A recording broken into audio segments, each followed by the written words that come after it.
میری بیوی نے مجھے آزمانے کے لیے بہت حسین لڑکی گھر پر رکھ لی اور روزانہ رات کو وہ میرے کمرے میں نازیبا لباس پہن کر صفائی کرتی، لیکن میں نے کبھی نظر اٹھا کر بھی نہ دیکھا۔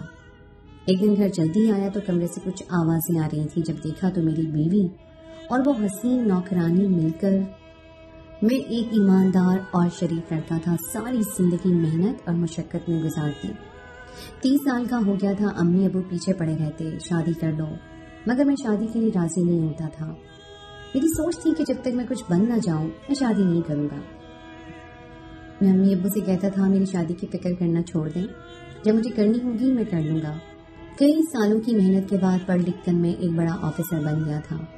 گھر والوں نے میرا رشتہ طے کر دیا اور میری منگنی جس لڑکی سے ہوئی تھی وہ کم عمر تھی اور بہت حسین لڑکی تھی۔ اس کا نام تھا ہانیہ نور اور میرا نام تھا ذوالقرنین حیدر۔ میری شادی ہو گئی۔ آج میری شادی کی پہلی رات تھی اور میں کمرے میں داخل ہوا اور دروازے کو اندر سے لاک کر دیا۔ جیسے میں اندر گیا دلہن بیٹھی تھی بالکل چپ سی۔ میں نے اسے سلام کیا تو اس نے سلام کا جواب دیا۔ اس کا اتنا آہستہ جواب تھا کہ میں بہت مشکل سے اس کی آواز سن پایا۔ میں تھوڑا سا مسکرایا اور اپنا کوٹ اتار کر رکھنے لگا۔ میں کوٹ اتار کر اس کے پاس جا کر بیٹھ گیا اور اس سے پوچھا کیا حال ہے آپ کا؟ اس نے بولا جی ٹھیک ہوں۔ میں نے پوچھا کہ تھک گئی ہو؟ کچھ نہ بولی۔ مجھے محسوس ہو گیا تھا کہ وہ تھکی ہوئی ہے۔ پھر میں نے کوٹ کی جیب سے ایک لاکٹ نکال کر اس کو دیا۔ وہ بھی تک سر نیچے کی بیٹھی تھی۔ میں گفٹ لے کر اس کے پاس جا کر بیٹھا اور اسے بولا میری جان اپنے محافظ کے پاس بیٹھی ہو، پھر بھی اتنا ڈری ہوئی ہو؟ یہ سن کر اس کے چہرے کا رنگ تھوڑا سا کھل اٹھا، شاید میری اس بات سے اسے اپنائیت کا احساس ہوا تھا۔ خیر میں نے گفٹ کھولا، اس میں چین لاکٹ تھا۔ میں نے بہت پیار اور محبت سے اس کے گلے میں چین اور لاکٹ پہنایا۔ تو میں نے اپنے ہاتھ سے اس کی تھوڑی سی چہرہ اوپر اٹھایا جو بہت دیر سے نیچے تھا۔ جب سے میں کمرے میں آیا تھا اس کا چہرہ دیکھ کر میں پیار سے بولا کہ میری خوابوں کی رانی تم میری سوچ سے بھی زیادہ خوبصورت ہو۔ مگر اس کی آنکھوں میں کوئی سوال تھا، مجھے سمجھ نہیں آ رہا تھا کہ آخر وہ پوچھنا کیا چاہ رہی ہے۔ میں نے اسے بولا کہ چلیں اٹھے نوافل ادا کریں میری جان اور عشاء کی نماز بھی۔ وہ اپنے کپڑوں کی طرف دیکھنے لگی۔ میں نے بولا کیا؟